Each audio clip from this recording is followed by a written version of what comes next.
Umar Ahmed, IFL TV, MTK Global. I'm joined by George Groves. Now, I know Coogan got you straight after the fight, DeGALE Eubank, but have you sort of watched it back again or reflected on it more? No, that's it, man. That was a sweet moment for me. I don't need to spoil it by watching it back. No, it was great fight for me. I had a vested interest, obviously know both fighters well, and fantastic result. Well done, Eubank Jr. Now, before your fight with Junior, he was trying to get in your head. He had a few things to say about you. So where did that sort of respect come from when you went into his changing room and congratulated him? I've always had time for Eubank Jr. You know, I think he tried to get under my skin, and I think he'd happily admit that never really happened. And I was at that stage, maybe just because I couldn't be bothered, but I didn't really feel the need to go back at him too much. But you know, I wanted to go in and congratulate him because he's done things the hard ways in many ways. He's had a lot of pressure on his shoulders. He gets a lot of unfair sticks. You know, sometimes it's like, you know, if you're going to put that sort of selfie up, or you're going to write that status, or you're going to say that thing, you are going to get a bit of a backlash. But many ways, I felt he gets a rough, you know, a rough end of the stick sometimes. You know, I beat him, I soundly beat him, but other than that, you know, he's lost to Billy Joe Saunders. That was a split decision. That was nip and tuck. You know, and he sort of didn't capitalise on that fight. He started too slow and paid the ultimate price for it. So I'm happy that he had a big fight, domestic sort of dust up, 50-50 fight build, and came out a resounding winner. So yeah, I want to go in there and say well done. You know, I'd love to see him go on and do bigger and better things now. I thought he was going to say you'd love to rematch him. No, not rematch him. I'd rather ring walk with him than against him now. You know, my boxing days. I'm happy. I'm retired. I'm good. I heard you call Eubank Jr. your hero in another interview. He's my hero, isn't he? I wonder why that is. Well, you know, after that last performance, you know, anyone can do that to my old mate.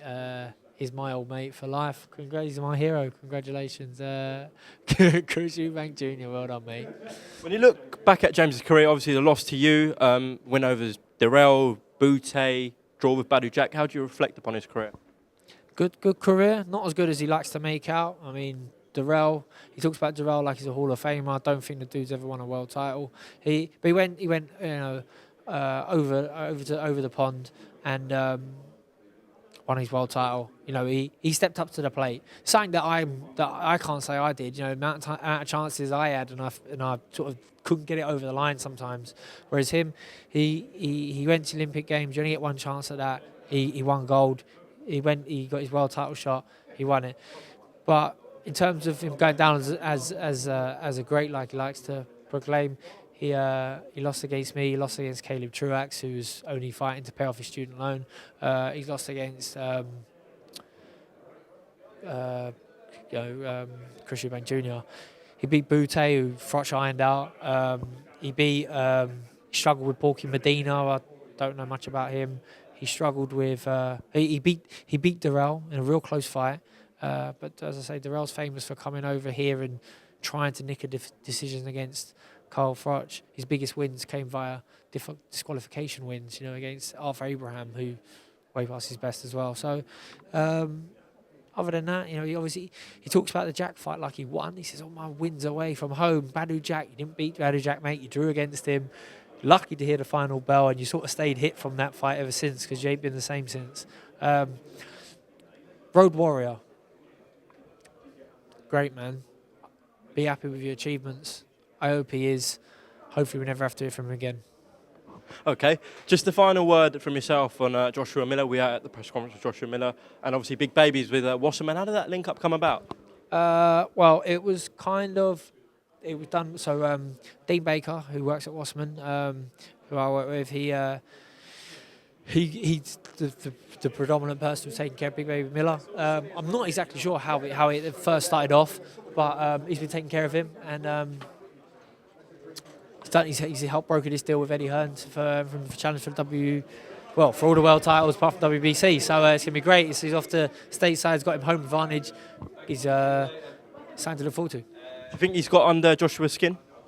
Well, I think he maybe did. You know, Joshua's acting a little bit differently than usual. You know, he's out of his usual character, so that could be him just getting under his skin. Who knows? We'll have to wait and see. Definitely, if he can do that, that's to his advantage. wait and see. I bet you've given some tips on him on that front. You think we all know what you're like when you get a fierce opponent in front of you. Yeah, I'd love to. I'd love to take it through step by step. But he's his own man. He knows what he's doing. He sort of reads it a little bit, pretty well. Different culture, American. They see things quite differently. I think he will be endearing to the British fight fan to a certain degree. I mean, it's not just because he's big, he's bold, he's brash, he's American, he's this, he's that. But he's respectful, and when the time comes, he's confident. We appreciate that, and he's an underdog. We appreciate that too. All right, George. I know you've got to shoot off, so thank you for talking to IFL TV. Thank you. Cheers, Owen.